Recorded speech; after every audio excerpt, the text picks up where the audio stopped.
Hey everyone, and welcome to a brand new video. Tonight we have a single series by the name of The North Carolina Sandwalker.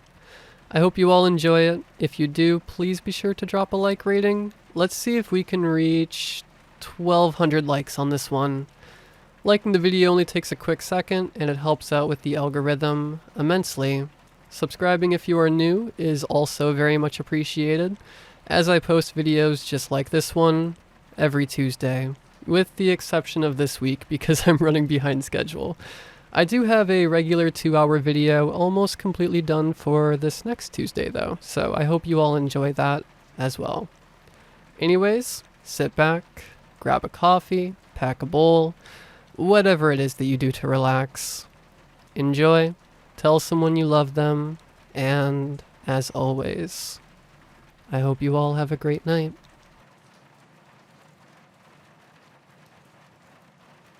Okay, so never done one of these before, so bear with me. My thoughts are kind of scattered.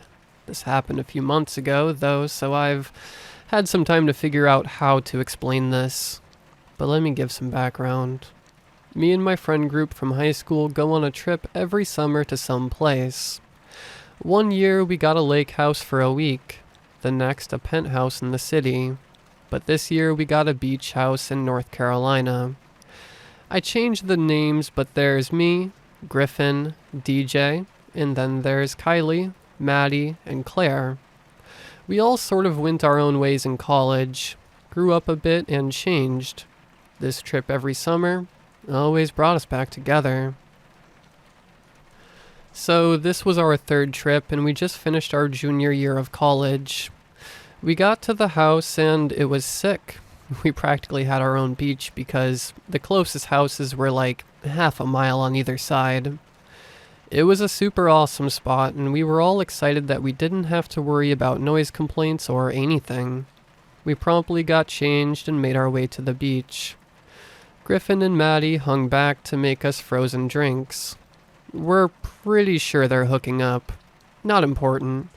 I just wanted to add it because Griffin sometimes reads this kind of stuff. But yeah, they hung back, and when they came down to the beach, we got plastered. Looking back, putting the frat boy and party girl in charge of making us drinks wasn't a good call, but dang, were those drinks strong. So we all got super drunk and had a pretty solid day at the beach. About an hour or two into chilling, DJ goes, "Wanna grab the spike ball?" "Why? You want me to give you the smoke?" Griffin said this, then spilled his drink while laughing at his own joke. "Ah, shit, it's on my pants." Then he ran in the ocean. DJ and I went back to the house to grab the lacrosse sticks he brought and the spike ball net. We got to the house and grabbed the sticks and stuff from the car. That's when we heard the most blood-curdling scream we've ever heard. I know it's cliche, but I genuinely felt the hairs on my arms stand up straight. DJ and I looked at each other, and he started in a full-on sprint to the beach. I guess he assumed it was one of the girls and wanted to see what happened in case something went down. I followed. Once we got over the dunes, we saw Griffin running to us. DJ asked, "Bro, what happened?" "What do you mean? That wasn't you guys?" Griffin asked, confused. "No, we thought it was you guys." We all just sort of stood there and scanned the area. After walking around the perimeter for a bit, we went back to the beach and tried to play it off, but we made sure to keep an eye out for whatever made that noise. We ended up chalking it up to being a fox or something. DJ was a hunter, and said it was plausible, so that's all the explanation we needed, and we got right back to drinking and messing around. It did kind of kill the vibe though, so we packed up after 30 or so minutes, and went back to the house.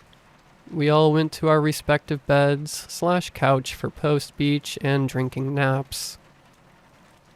We woke up an hour or two later, and continued our day. Honestly, the rest of the night was pretty normal.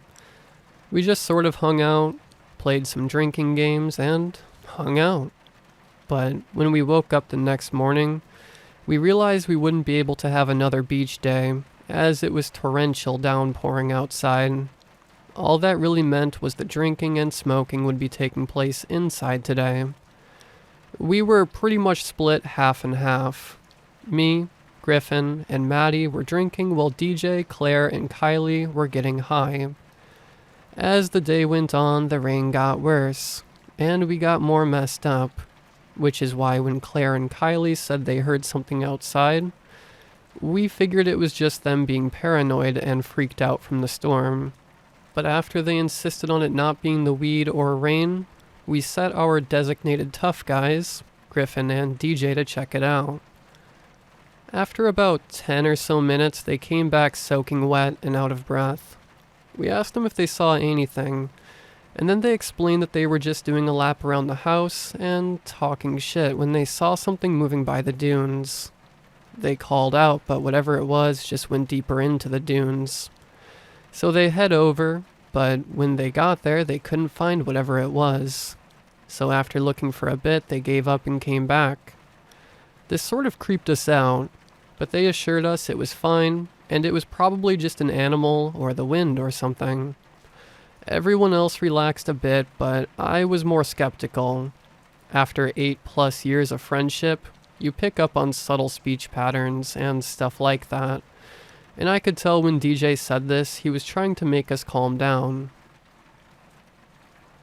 I pulled DJ aside and asked him about it alone, but all he said was, "Listen, man, I don't know what it was, but we're all good. Odds are it was just a deer and Griffin just had one too many." I honestly agreed. Griffin, well, I love him, is not the most reliable source, especially while drunk. As the day went on, we just hung out and tried to wait out the rain, which didn't work because it went on until it was dark out. We ended up playing a drinking game in the living room. It was something called Spoons, but that's not important. What is important is that after playing for a bit, we heard what we thought were people outside. It sounded like they were playing music and talking and all that. It was like they were having a party. We all looked at each other confused. Kylie went, "I thought there was no one else around." "There isn't," I answered. "Who's out there?" Griffin and DJ stood up.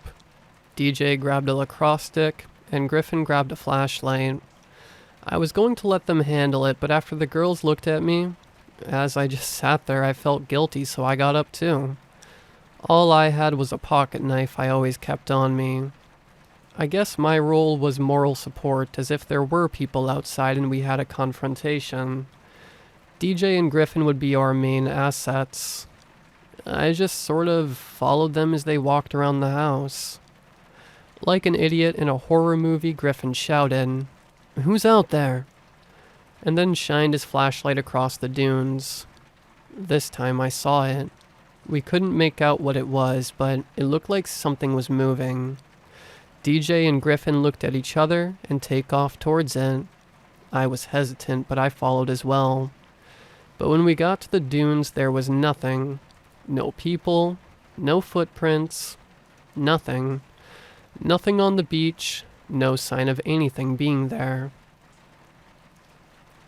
We looked around for a bit but couldn't find anything, so we went back to the house and locked the doors, and turned on all the outside lights. We slowed down on the drinking and all just sort of sat there. The girls kept asking what was out there, but just had to explain there was nothing, which they found annoying. What was weird is how this affected the vibe. We never had any problems, hardly had any fights in our group, but now everyone was on edge. Kylie and Maddie, who have been best friends since they were 6, weren't talking. Claire, who is our resident chill stoner, was paranoid as heck. So I figured the girls were just freaked out, but when Griffin was acting off too, I knew something was wrong. Griffin was one of the nicest guys I've ever met. Always cracking jokes, always smiling. He was stone cold, looking out the window at nothing, fists balled like he was ready to fight. DJ, on the other hand, was drinking, way more than usual. I was also distant, just not involved in what was happening, like everything was in a fog and I couldn't connect to the conversation. I figured it was best for me to bring this up. I'm not usually one to speak up about stuff, but I just had to say something. Guys, we gotta stop. There's nothing out there. Let's just relax, okay? Have some fun? They all just looked at me, and like that, they snapped out of it. Like nothing had even happened. It's like they came out of a trance or something, and then bam, we were having fun again. We quickly got back into the swing of things and kept drinking, but there was still some tension between everyone. I decided to throw on some music to hopefully alleviate the awkwardness.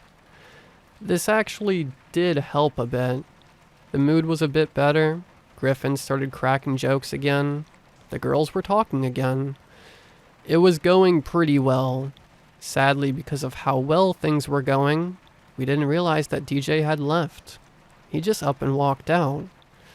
We were lost in our conversations until we were all cut off by another blood-curdling scream. We all went silent. We were frozen. Something was different about this scream. It was closer. That's when Claire broke the silence. Wait, where's DJ? We all looked around the room. Nothing. We ran through the house. Nothing. Then all of a sudden, Griffin went into superhero mode. He grabbed one of the lacrosse sticks left on the table and practically ran through the door. He didn't seem to care about the potential danger. I, on the other hand, was more scared of what could be out there.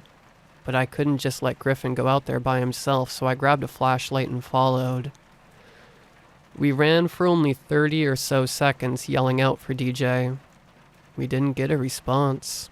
Only thing out there was the beach and the ocean. We made it to the beach, but were stopped in our tracks by a low, deafening sound. The closest thing I could relate to it would be like a tugboat horn. It felt like how it feels when you hear fireworks and get that hit to your chest. It lasted only 10 or so seconds, but those 10 seconds blew. I shined my flashlight out into the ocean, but we didn't see anything besides a buoy floating 50 or so yards out. I looked at Griffin. He was mad. Stick close to me. Then he breaks off in a jog down the beach. He's scanning back and forth looking for any sign of DJ. We made it to another set of dunes, then he stopped. I stopped too and looked at him. He went from pissed to terrified. Turn off the light. I'm obviously pretty confused, but then I follow his gaze and see it. I don't really know how to describe it. It was like a giant moving mound of sand or something. It was shaped like someone made a sculpture of a human out of sand. I honestly don't know. It had 2 arms, 2 legs, had a head-like thing, but it was more of a dome that sat on top. And it was covered with scattered rocks and seaweed. I fell back in fear. I genuinely couldn't move. I wanted to scream, but I couldn't. The flashlight got buried in the sand, and that just made it harder to make out what this thing was. I don't think I really understood how big this thing was. I was just mesmerized by it. And more accurately, terrified. Then I realized it was getting closer to us. Griffin stood there motionless. He followed it with his eyes, but he too was frozen. While it was getting closer, it wasn't walking towards us. It was walking past us with no purpose or urgency, like it was just going for a stroll on the beach. It walked sluggishly, like it was dragging its legs in the sand. It wasn't until it was right next to us, I mean like 15 or so feet away from us, that I realized how big it was. Griffin is just over 6 feet tall and is pretty built. He looked like a child next to this thing. It had to be almost double his height and twice as wide. It dwarfed him. Then it looked at us. I could tell because it turned its head towards us where I saw 2 divots in the sand. I'm guessing those were its eyes. That was when a mouth formed. It opened up like a puppet and out came a muffled and echoed, "Why? You want me to give you the smoke? Oh shit, it's on my pants." It was Griffin's voice. I looked up at Griffin and saw that tears began to roll down his face, but he still couldn't move. "What?" These words were broken up by Griffin trying not to burst out in a sobbing, crying fight. The thing kept walking past us. Then another voice came out of it. It was DJ. "Calm down, man. You're good. Just relax. You're fine. Just breathe." This must have provoked Griffin enough that he could muster up all the courage to speak. Quietly, I heard him ask, Where is he?" The sand thing turned and looked at us. It then lifted one of its arms in the direction it came from as if it was pointing. Then it continued walking. We didn't move. It just kept playing these sounds. There were seagulls, waves crashing, rain, anything you could think of that you might hear on the beach it had copied and was just repeating. I also noticed that despite it dragging its feet in the sand, it didn't leave a trail. The only thing it left behind was the occasional piece of seaweed or rock that fell off its body. We watched it go to the dune, grab a handful of grass and shove it in its mouth, then keep walking. Eventually, after it was over 100 or so feet away, I slowly got up and approached Griffin. He was still messed up, but snapped out of it when I said, "We've got to go find DJ." We wandered down the beach, and eventually, after looking for 10 minutes, we found him unconscious in the sand. He didn't seem to be hurt, no bruises or anything like that. So me and Griffin picked him up and carried him back to the house. We were pretty cautious not to run into that thing again, despite it not actually doing anything to us. We didn't want to risk it. We made it back to the house and put DJ down on the couch. Then we had to explain what just happened to the girls. I honestly wasn't sure where to start, and Griffin didn't even really want to talk about it. But we really didn't have to because DJ woke up. And the first thing he said was that real?" Me and Griffin instantly knew what he was talking about. Griffin spoke up, but only said, "Yeah." I had to ask, "Did it hurt you?" DJ was shaken and trying to collect his thoughts. Can't blame him. He went, "No, I went for a walk to try and calm down. Then that thing showed up and, waved at me." "What thing?" Claire was getting annoyed. We didn't care and kept listening to DJ. Then it offered me a bunch of seaweed. That's pretty much all I remember. "What are you guys talking about?" Kylie was also getting annoyed. Then we started to explain the whole situation. They didn't believe us. To be fair, it is a lot to hear and pretty hard to believe, but we were getting pissed off that they didn't believe it. Then, almost on cue, we heard us. Like from outside, that thing started playing me and Griffin calling out, DJ, dude, where are you?" The girls went over to the window. We locked the doors, as if locking the door would stop that thing if it wanted to get in here. They said they didn't see anything, but pulled the blinds down. We left the next morning. We honestly didn't really talk about it much. The car ride home was pretty quiet. We only talked about this a handful of times. Once was when we all got together over Thanksgiving break. This was when DJ told us why he really went out for his walk that night. He said he needed to find out what was in the dunes, and that it just didn't make sense. So he dipped when no one was looking because he didn't want to sound weird. Then he said he started getting paranoid and had a panic attack. The other time was actually last night. I was on Xbox with Griffin and around 1 a.m. just started spilling about how he hasn't really stopped thinking about it, and now he wants to go back. I also want to go back. That thing wasn't malicious. It almost seemed helpful from what we saw and what DJ said. If we go back, I'll update you guys, but yeah, I just wanted to tell someone about it because right now, it's pretty much just our group that knows. So yeah, thanks, I guess. Oh, and by the way, DJ had a good name for this thing. He called it the Sandwalker. Okay, so I guess, hey again. If you read my last post, you understand that stuff sort of went down over the summer. If you haven't read my last post, well, I guess the best way to explain it is that stuff sort of went down over the summer. I'll link it here. Honestly, you'll be pretty lost, so I kinda recommend reading it. Long story short, saw a giant thing on the beach. It made some weird sounds, and we left.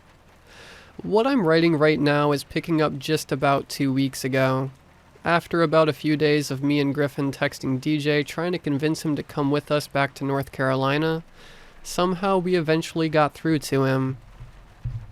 Which, I'll be honest, I wasn't expecting, at all. Out of all of us, he seemed to be the most freaked out by the whole situation. To be fair, we were all pretty shaken up. I didn't really hide my emotions too well, but compared to DJ, I was doing just fine. Pretty much every time we brought up the whole situation, he would just sort of shut down. It really messed with him. But I guess he was also the one who was most intrigued by it.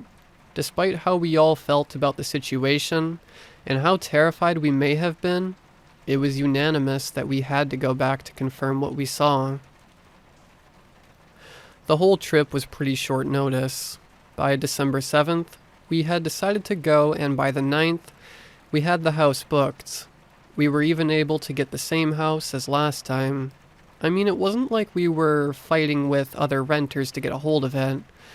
Not too many people are trying to rent a beach house in mid-December. Not to mention, since it was the off-season, the price was lower, which meant we were able to afford to just go with the 3 of us.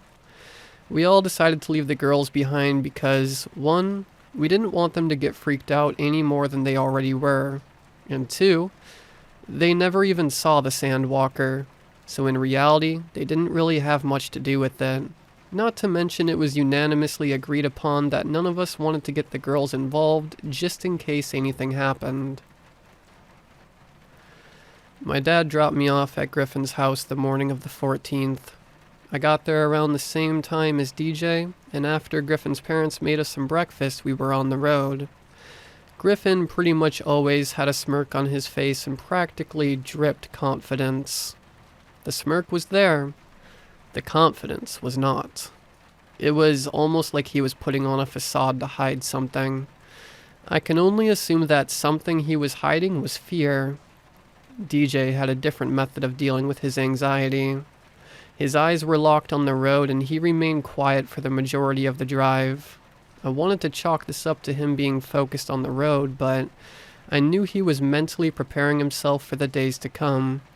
I tried to break the silence by playing some music. At most, this helped drown out the awkwardness that had engulfed the car.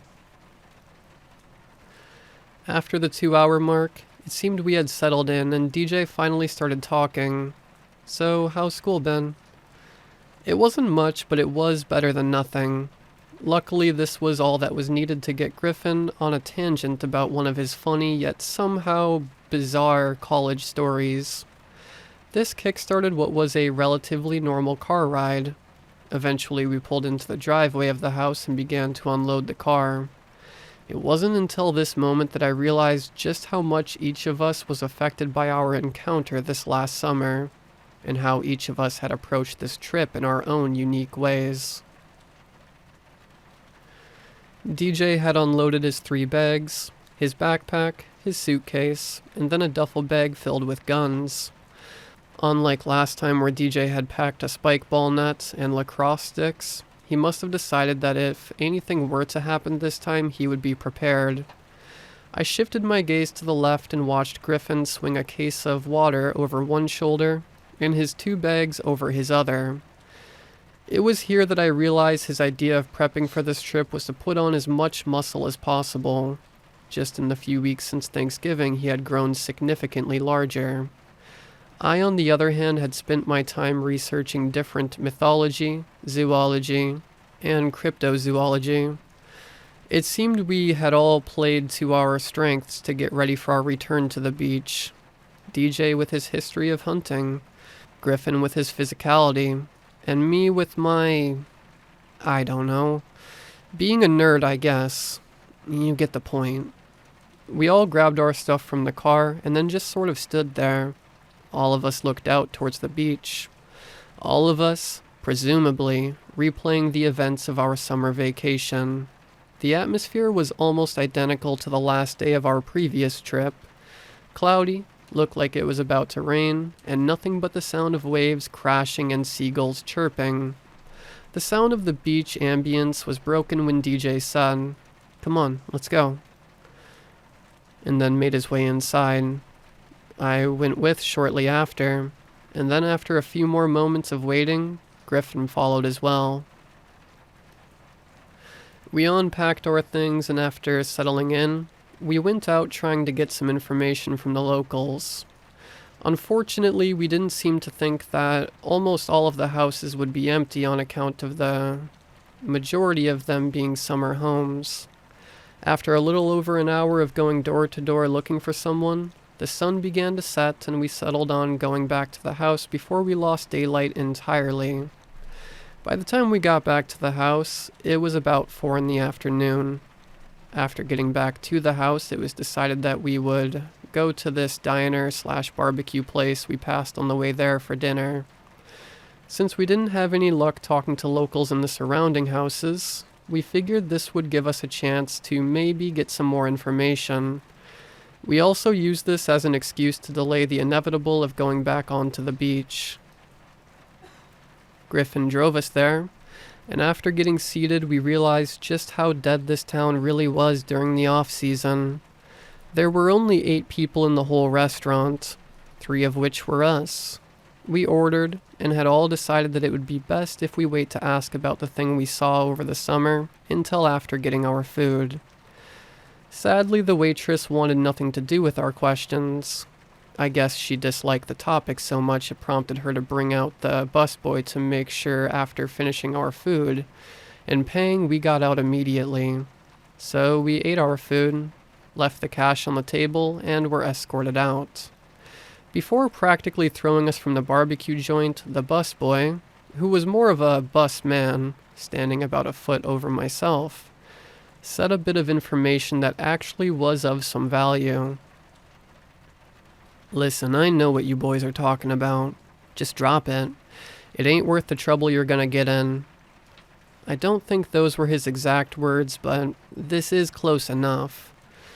The weird thing is, he didn't say this as a threat. He said it as advice. Like he was looking out for us. Like this has happened before. After returning to the house, we contemplated what to do.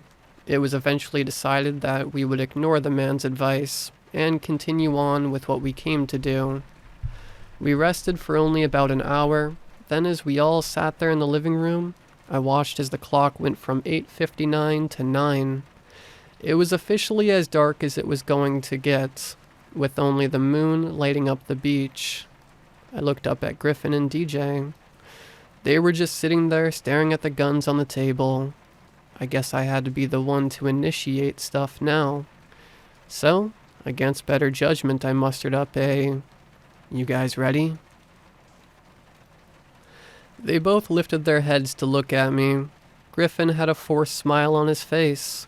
DJ was deadpan, ready to go.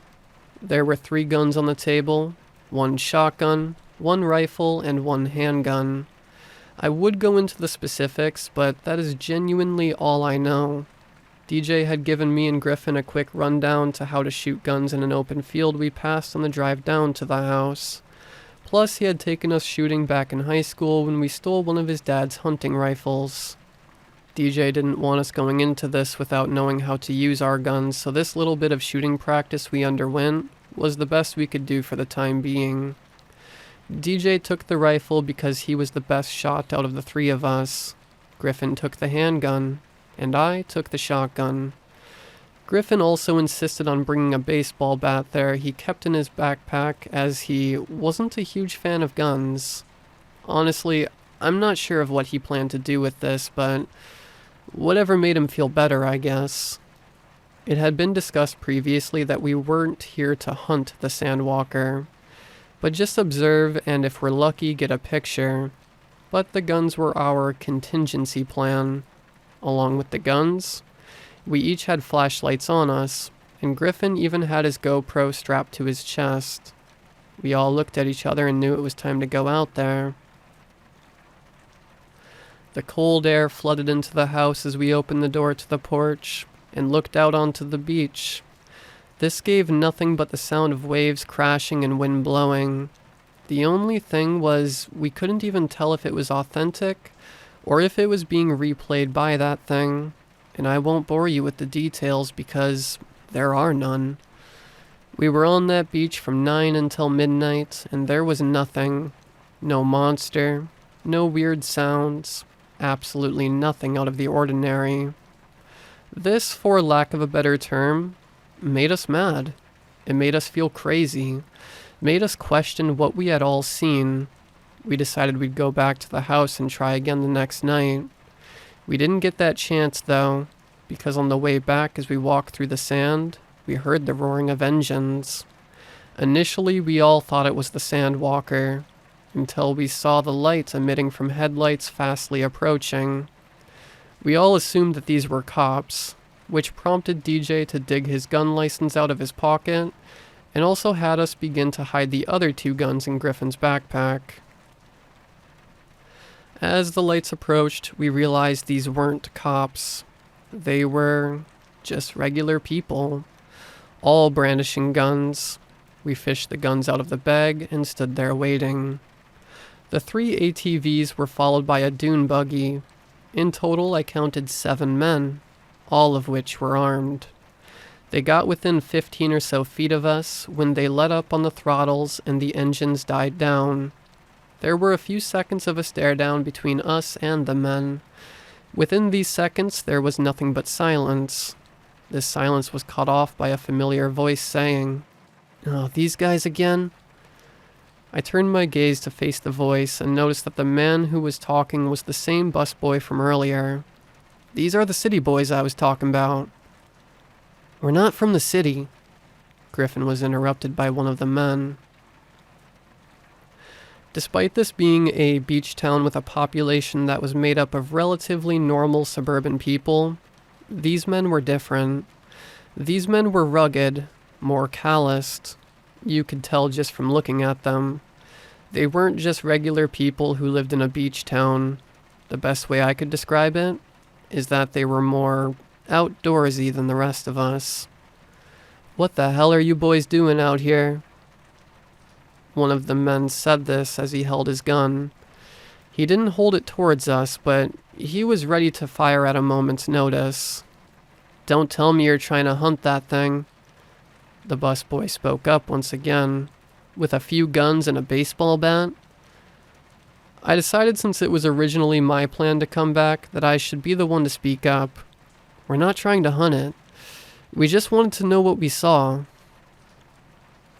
The following 10 or so minutes were filled with us arguing back and forth, mainly consisting of us 3 leaving for our own safety. Throughout these arguments, we luckily were able to gain some semi-valuable information. This was more than we expected to get when we traveled house to house looking for locals to interview. There were 3 main things we gained from this conversation. The first was that every year, this thing procreates, and that their litters can consist of anywhere between 10 to 20 pups. The second thing we learned was that the older these things get, the more docile and tranquil they become, only coming out every few nights when no one is around, eating whatever plants are readily available. The third thing we learned was more disturbing. The Sandwalker, while docile in its older age, is incredibly hostile and aggressive in its younger years. While its more mature counterpart is herbivorous, the diet in their earlier years consists of anything they can get their hands on, including animals, and in the rare case, people. This is where the hunters we had run into come into play. They were equipped with enough guns and bullets to take out a small army, and it became abundantly clear to us it was because they planned on taking out an entire litter of sandwalkers. They said they did this to protect their own. Apparently, if these things ever got out and began to wreak havoc, as one of the men put it, the tourism in their town would plummet and the lives of a lot of people would be ruined. So every year they would take out the freshest batch of sandwalkers. The three of us stood there, confused and processing what we had just learned. We tried to digest the information, but it was too much. "You had an encounter with the big one?" one of the bigger guys asked. We assumed that he was their leader because of how he positioned himself in the front of the group, and how his voice carried a sort of authority with each word he said. DJ spoke up. "Yeah, just sort of..." His voice trailed off and he grew silent. Griffin then took over as he realized DJ was shutting down once again like he always did when the subject was brought up. "It's a long story, but with you guys hunting, the cops ever get calls about gunfire and stuff?" The leader just sort of chuckled. "Well, allow me to introduce myself. I'm Blake. People call me Chief 'cause, well, I'm the chief." He pulled out his badge and flashed it to us.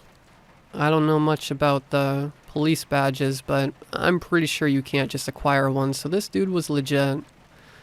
"You boys ever shoot before?" DJ snapped out of it. "Been hunting since I was 10.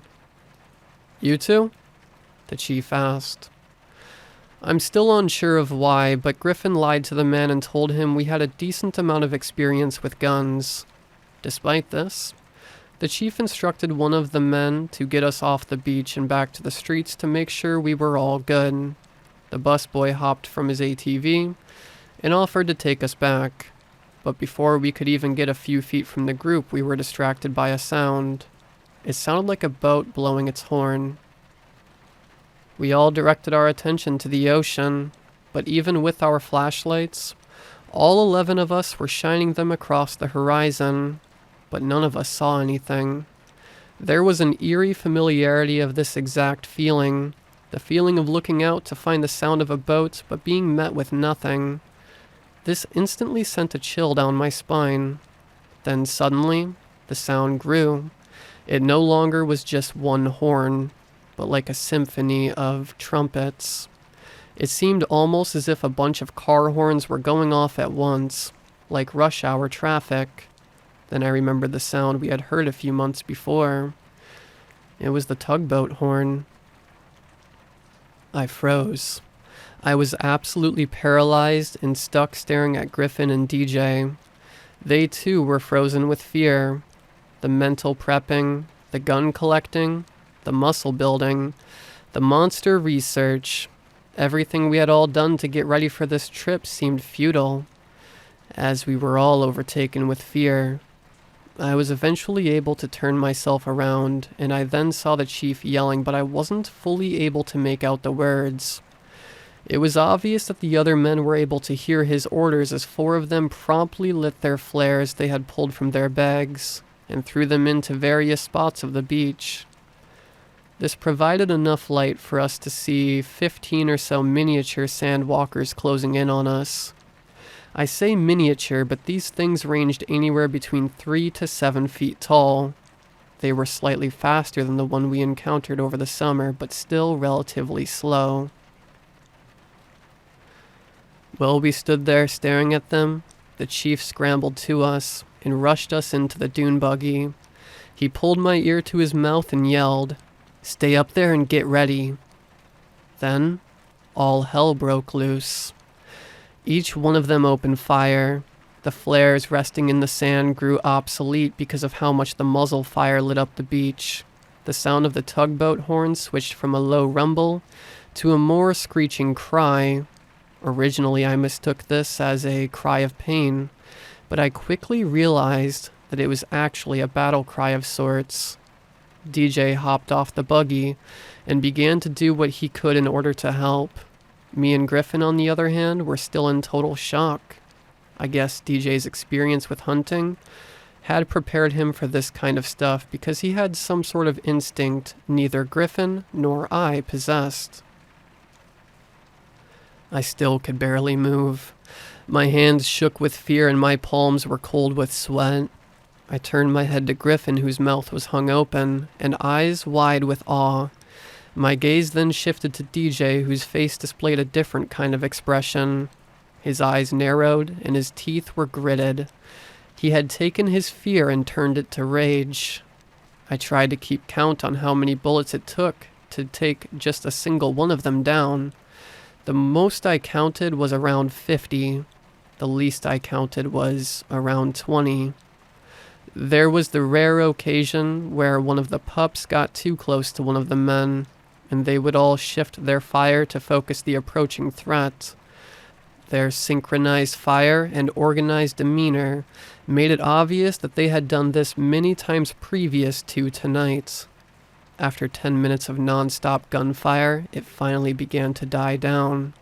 Once muzzle fire stopped, the beach became illuminated by the low red glow produced by the flares that had now become slightly suppressed by sand that had been kicked up from stray bullets.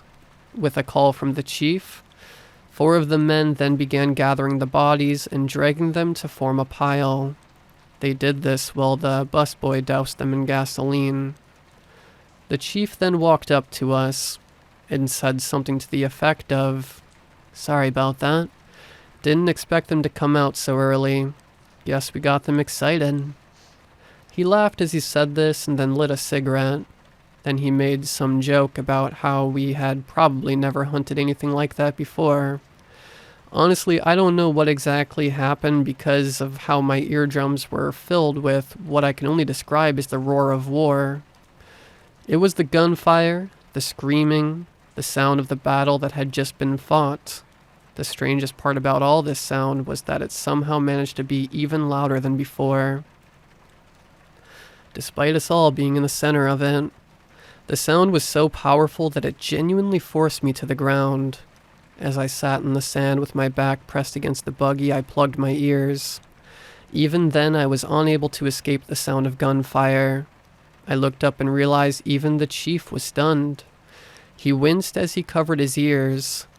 We all turned our gaze to the direction of the sound. That's when we saw it, the silhouette of the sandwalker. This was the supposedly docile and peaceful mature version, who at that moment was charging us. Well, I still wouldn't consider its pace fast by any means. It was significantly faster than what I had witnessed over the summer. We could barely make it out, but it couldn't be anything else. There was a gap in the roar of mimicked gunfire, and in that moment I could hear the chief mutter the words, "What the hell?" The cigarette that hung from his mouth dropped to the sand, which promptly ignited the trail of gasoline that had unknowingly been building as the busboy too was frozen with fear. Within seconds, the pile of corpses erupted into flames. The stench filled our noses, and the flames illuminated the beach. With these growing flames, we could finally clearly see this Goliath charging us. It was maybe 20 yards away, but it was gaining speed. Guns were drawn and 2 men quickly opened fire once again. But unlike the pups, this one didn't go down as quickly. The 7 hunters, 8 including DJ, were blasting bullets into this thing, one after another. There wasn't a second where it wasn't being pierced with someone's shot. Despite this, it didn't stop. It hardly even slowed down. Stray fragments of sand and rock sprayed from the sandwalker, with each bullet hit, but it seemed to just be filled in with some sort of the excess it carried upon its body. I was in such a panic from the gunfire that I hadn't realized where exactly the sandwalker was running to. Its path was lined up with the ignited pile of sandwalkers. in front of which was DJ, who stood firing his rifle from atop the ATV. Griffin must have caught on to this because suddenly, he drew his gun from his holster and began rushing to DJ. As he ran, he frantically fired into the approaching beast. I quickly realized that the few bullets from Griffin wouldn't be nearly enough to do any harm. I too tried to run, but my feet wouldn't move. I was still paralyzed with fear, and the roar of gunfire was still being matched with the cry of the monster. It didn't matter that I couldn't move, though, because once I finally got myself to move, the sandwalker finally reached them. Griffin stood there clicking his gun that had already run out of ammo. Griffin reached back and in a single motion pulled his bat and swung as hard as he could into the monster. It didn't even flinch. It hardly acknowledged him. Griffin drew back once again and his face donned a furious expression of rage. I watched as the sandwalker haphazardly swung its arm into Griffin, which flung him through the air. He flew 30 or so feet where he landed somewhere in the dunes. Griffin's attempt, while futile, gave DJ enough time to fire his final 2 shots into its head.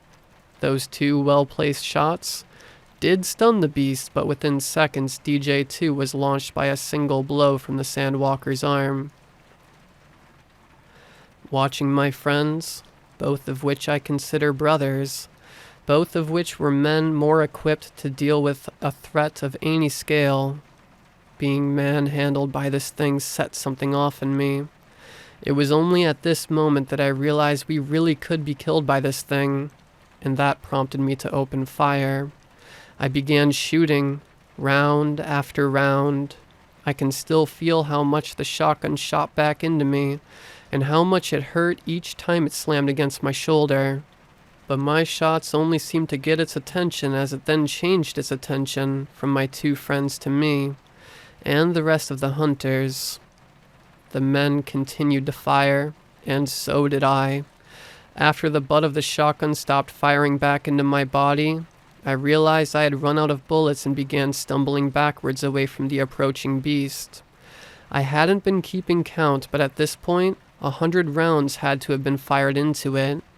Luckily, in its frenzy, the sandwalker had stumbled into the flames, which distracted it momentarily and allowed for a few of the men to get a couple clean shots. This must have inflicted enough damage to provoke some sort of fight or flight within it, which forced it to retreat.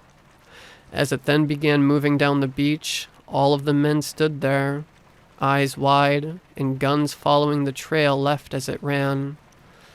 What I just described may seem like it was a lengthy ordeal, but in reality, I imagine it lasted no more than 30 seconds from the time we saw the grown sandwalker charging us to the time it began to retreat. As we all stood there, Griffin came stumbling down the dunes, clutching his stomach in pain. Hanging loosely from his torso was his now shattered GoPro.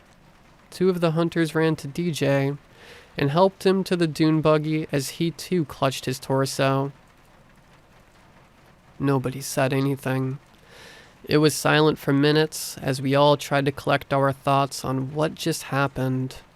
The smell of the burning corpses was now replaced with the scent of gunpowder. The flares that once lit the beach were now almost completely buried by sand. We could only see what the fire and the lights of the ATVs illuminated. We didn't wait for the sun to rise. After a few words with the men, we just packed our stuff and left. The ride back was quiet, even more so than the ride there. I drove this time as DJ lied in the back seat. Griffin and I let him sleep as he seemed to catch the brunt of the damage. Luckily, the only injuries we sustained were a few bruised ribs for DJ, the wind knocked out of Griffin, and the bruise on my shoulder. I pulled over at a rest stop to grab some drinks and use the bathroom about 2 hours into the drive. When I entered the bathroom after paying for my water, I caught a glimpse of Griffin staring at himself in the mirror. I was able to notice it momentarily during my occasional glance over at him while driving, but it became clear while looking at him in the glare at his reflection that he had been drained of every ounce of his frat boy charisma, and had now displayed a deadpan and defeated expression. I said the only thing I could think could possibly give him any semblance of hope. We didn't die, and we're not going back. Griffin gave a half smile, turned, and hugged me. Once we made it back to the car, we gave DJ pain meds and some snacks purchased from the rest stop. We got back to Griffin's house at 8 a.m., and I was back at my home by 8:30. When I got back, I stood in my shower for 30 minutes and just ran over what we had just gone through. I was mainly worried about how Griffin and DJ were doing. As I stepped from the shower, I looked at my phone and saw a text message from DJ in our group chat. It read, "Screw the Sandwalker," and "Screw North Carolina." This was followed by a text from Griffin. "We messed that thing up. Love you boys. Screw the Sandwalker," and "Screw North Carolina."